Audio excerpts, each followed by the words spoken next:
Emma Carter stood at the window of her modest apartment in Harlem, watching as the rain streaked down the glass. The gray sky mirrored the weight in her chest, a burden she had carried for 3 long years. The rhythmic patter of raindrops seemed to echo the heartbreak she had felt since the day Daniel Parker walked out of her life without a word. Left alone at the altar with more than a shattered heart, left with a devastating truth she would discover only weeks later. Emma had rebuilt her life piece by piece, determined to move forward for the sake of her twin sons. At 28, Emma was a single mother of Lucas and Liam, 2 bright and spirited boys who had inherited their father's charm. Their small apartment was far from luxurious, but it was filled with love. Emma worked tirelessly as a freelance graphic designer, juggling deadlines with the demands of raising toddlers. It wasn't easy. Her mornings were a flurry of spilled cereal and missing socks, and her nights were spent working under the dim light of her desk lamp after the twins had fallen asleep. Despite the chaos, Emma had managed to create a life where her boys felt safe and loved. Today was no different. The sound of Lucas and Liam giggling filled the apartment as they played with their toys on the living room floor. Emma's heart swelled with affection as she watched them, their dark curls bouncing as they wrestled over a stuffed animal. Yet, even in these moments of joy, the ache of Daniel's absence lingered. The boys were a constant reminder of him, his lively spirit reflected in their every laugh, his piercing brown eyes staring back at her every time they looked up. It was both a blessing and a curse, a bittersweet mix of love and loss. She often wondered if she would ever escape Daniel's shadow. He had been her first love, her everything. When he proposed, Emma had believed in their future, in the promises they had made to each other. But all of that had crumbled on their wedding day. One moment she was standing in the church, her heart brimming with hope. And the next, she was alone, holding back tears as the whispers of the guests filled the air. Daniel was gone, and with him, every dream she had built around their life together. But Emma had moved on, or so she told herself. She had buried the pain and focused on raising her sons. Daniel had become a ghost, a name she never spoke, a chapter she refused to reopen. Yet, as much as she tried to leave him behind, the past had a way of creeping back into the present. That afternoon, as she washed the lunch dishes in the small kitchen, Emma's phone buzzed on the counter. Wiping her hands on a dish towel, she picked it up and frowned at the unfamiliar number flashing on the screen. Normally, she would have ignored it, but something compelled her to answer. "Hello," she said, her voice distracted as she kept an eye on Lucas, who was trying to snatch a block from Liam. The voice on the other end froze her in place. "Emma, it's me, Daniel." The plate slipped from her hands, clattering loudly into the sink. Her breath caught in her throat as the world seemed to tilt around her. It couldn't be him. It had been 3 years. 3 years of silence, of wondering, of picking up the pieces he had left behind. "Daniel," she whispered, her voice trembling with disbelief and anger. "What are you doing calling me?" There was a pause on the line, the kind of silence that carried a weight of unspoken guilt. When he finally spoke, his voice was softer, hesitant. "I'm back in New York. We need to talk. I know about the twins." Emma's stomach lurched. He knew. The secret she had kept, the truth she had guarded so fiercely, was now out in the open. The room felt like it was closing in on her, the walls pressing against her chest. "You know?" she echoed, her voice rising with a mix of fury and disbelief. "How? How do you know?" "That doesn't matter right now," Daniel replied quickly. "What matters is that I need to see them. Emma, I want to meet my sons." His words struck like a blow, knocking the air from her lungs. She gripped the edge of the counter to steady herself. The audacity of him, the nerve to show up after all this time and demand to see the children he had abandoned, was too much. "You have no right," she snapped, her voice sharp with anger. "You left us, Daniel. I had to raise them alone. You think you could just walk back into our lives and what? Pretend the last 3 years didn't happen?" "I know I messed up," Daniel said, his tone almost pleading. "I know I failed you, Emma, but I want to make it right. Please, give me a chance to explain." Emma closed her eyes, her heart pounding in her chest. She looked over at Lucas and Liam, who were now sitting on the carpet, oblivious to the storm brewing in their mother's mind. They were so innocent, so unaware of the pain that had shaped their lives before they were even born. She took a deep breath, her emotions warring within her. "Tomorrow at 4, she said finally. "Come here. We'll talk. But don't think for a second that this is going to be easy." Before he could respond, Emma ended the call. Her hands were shaking as she placed the phone back on the counter. She stared at it, as if willing the conversation to be undone. But the reality of what she had just done settled heavily on her shoulders. Daniel was coming back, and this time, there was so much more at stake. That night, sleep eluded her. She lay awake, staring at the ceiling, her mind replaying every moment of her relationship with Daniel. She remembered the good times, the laughter, the promises whispered late at night. But those memories were overshadowed by the crushing pain of his betrayal. Why had he left? And why was he coming back now? At 3 in the morning, unable to bear the silence any longer, Emma got out of bed and went to the twins' room. She stood by their cribs, watching them sleep peacefully, their small chests rising and falling with each breath. Tears welled up in her eyes as she placed a gentle hand on Lucas's head, his soft curls brushing against her fingers. "I'll protect you," she whispered, her voice breaking.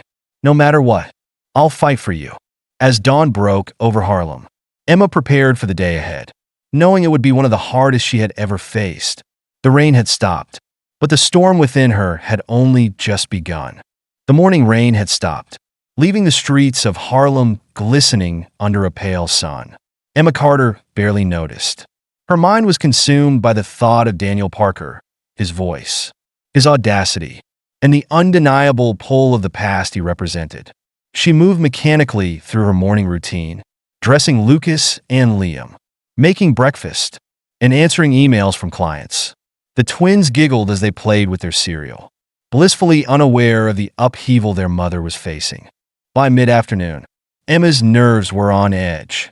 She paced the living room, straightening cushions that didn't need straightening, checking her phone to confirm the time again and again. Her heart felt heavy, caught between resentment and apprehension.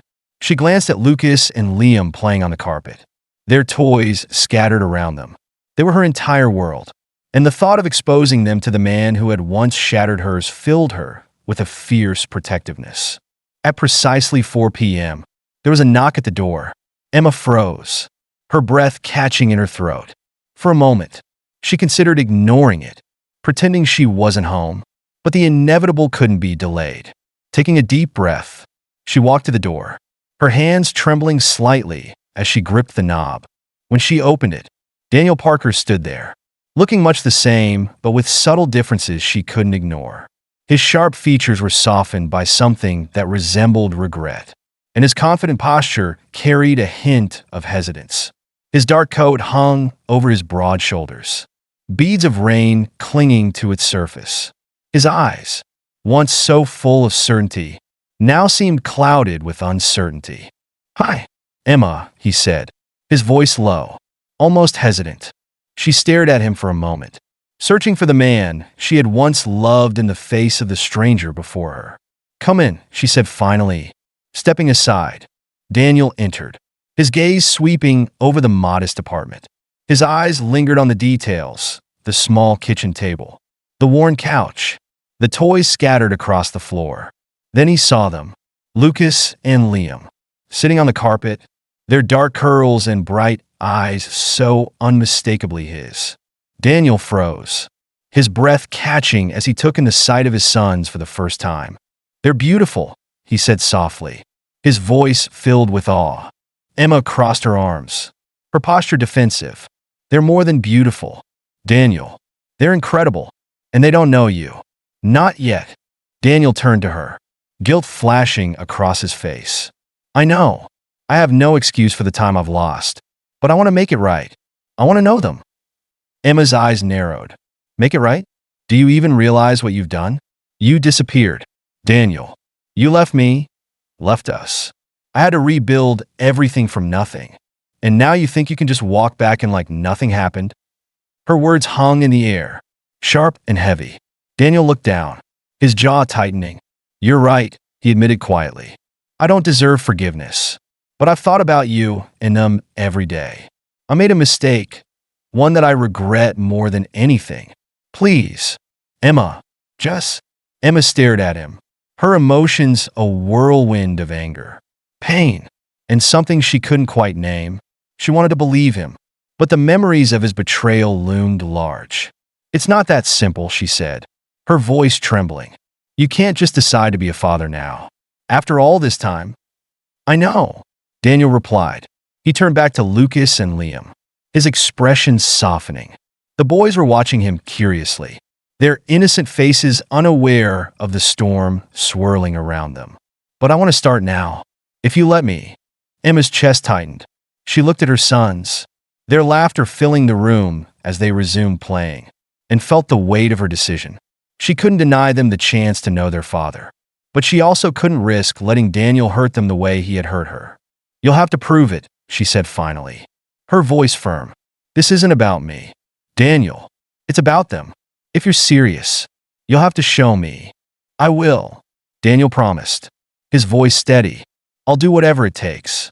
The hours that followed were tense, but cautiously hopeful. Daniel stayed, watching the boys play, learning about their routines and quirks. He was careful not to overstep, letting Lucas and Liam approach him on their terms. At one point, Lucas brought him a toy car, placing it in Daniel's hand with a shy smile. Daniel's face lit up, and he knelt down to play with Lucas, his laughter blending with his son's. Emma watched from the kitchen, her arms crossed as she observed their interaction.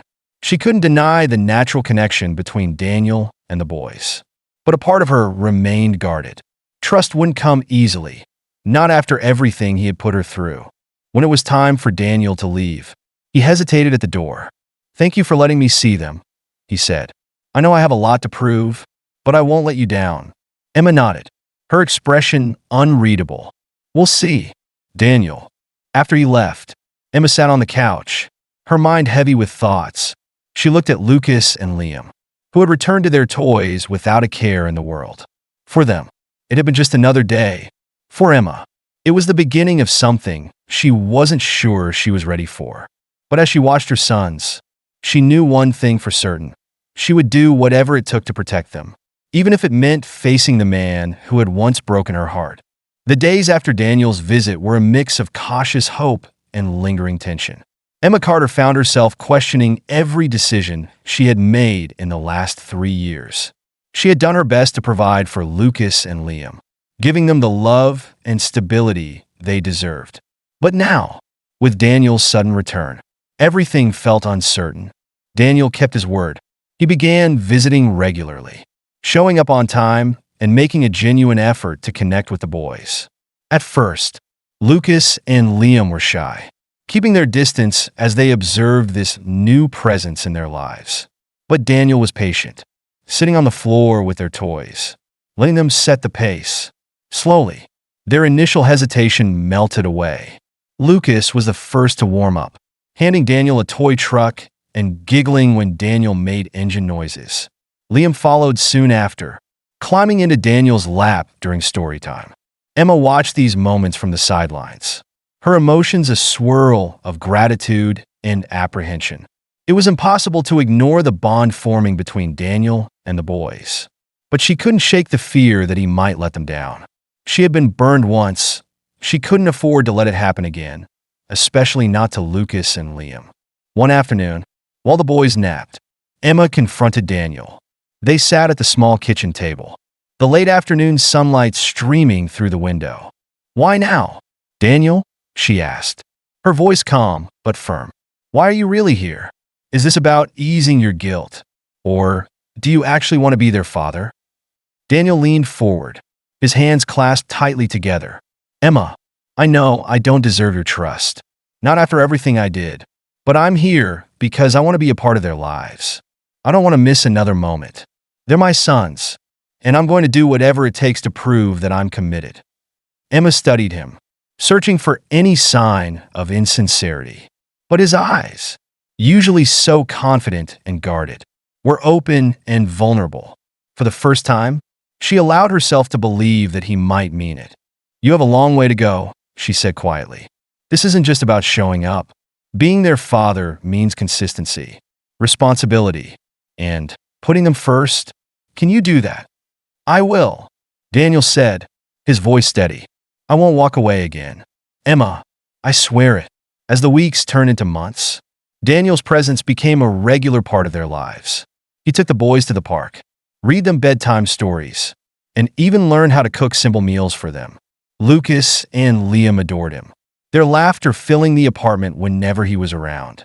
Emma remained cautious, but she couldn't deny the positive impact Daniel was having on their family. The boys seemed happier, more confident, and their bond with their father grew stronger with each passing day. Daniel also made an effort to support Emma, offering to help with childcare when her workload became overwhelming. One evening, after the boys had fallen asleep, Daniel stayed to help Emma clean up. As they worked side by side in the quiet apartment, he broke the silence. "I've been thinking," he began, glancing at her. "I want to do more for Lucas and Liam. They deserve a bigger space, a backyard to play in, a home where they can grow up with everything they need." Emma stopped wiping the counter and turned to him. "Daniel, I've managed just fine on my own. I don't need your charity." "It's not charity," he said quickly. "It's about providing for them. Together. You've done an amazing job, Emma, but I want to share that responsibility. I want us to work as a team for them." Emma hesitated, her pride warring with her practical side. She had always prided herself on being independent. But deep down, she knew Daniel was right. The boys deserved the best they could give them, and maybe it was time to let go of her fear. "Okay," she said finally, "but this has to be a partnership. Daniel, we make decisions together." Daniel smiled, relief washing over his face. "Of course, that's all I want." Just as things seemed to be settling into a new normal, the past reared its head in a way neither of them expected. One day, while Emma and Daniel were at the park with the boys, an older woman approached them. Emma recognized her immediately, Daniel's mother. "Daniel," Helen Parker said, her tone icy as her sharp eyes flicked between him and Emma. "I see you've been busy." Daniel stiffened, his jaw tightening. "Mother, this isn't the time." "Oh, I think it is," she replied, her gaze settling on Lucas and Liam. "So, these are your sons. Lovely. But I hope you're not planning to make any impulsive decisions that could tarnish the family's reputation." Emma bristled, stepping forward. "With all due respect, Mrs. Parker, your opinion isn't needed here." Helen's expression hardened. "I'm only looking out for my son's best interests." "No," Daniel said firmly, stepping between them. "You're trying to control me like you always have. But I won't let you. This is my family, and I'm going to do what's right for them." Helen stared at him for a moment before turning on her heel and walking away, her disapproval palpable. Emma watched her go, a mixture of anger and pride swirling in her chest. Daniel had chosen them, and for the first time, she felt a glimmer of hope that he might truly stay. Over the next year, Emma and Daniel worked together to create a stable, loving environment for Lucas and Liam. They found a larger home with space for the boys to run and play. Daniel continued to prove his dedication, showing up every day and putting his sons first. While their relationship remained complicated, Emma and Daniel found a way to coexist as co-parents, bound by their shared love for Lucas and Liam. The boys thrived, their laughter filling the house as they grew into happy, confident children. One evening, as they sat in the backyard watching the boys chase fireflies, Emma turned to Daniel. "You've changed," she said softly. "I never thought I'd say this, but thank you for coming back, for being the father they deserve." Daniel looked at her, his expression earnest. "Thank you for giving me a second chance. I won't waste it." Though their journey had been fraught with pain and uncertainty, Emma and Daniel had found a way to move forward. They weren't the same people they had been 3 years ago, but perhaps that was for the best. Together, they had built something stronger, a family rooted in love, forgiveness, and hope for the future.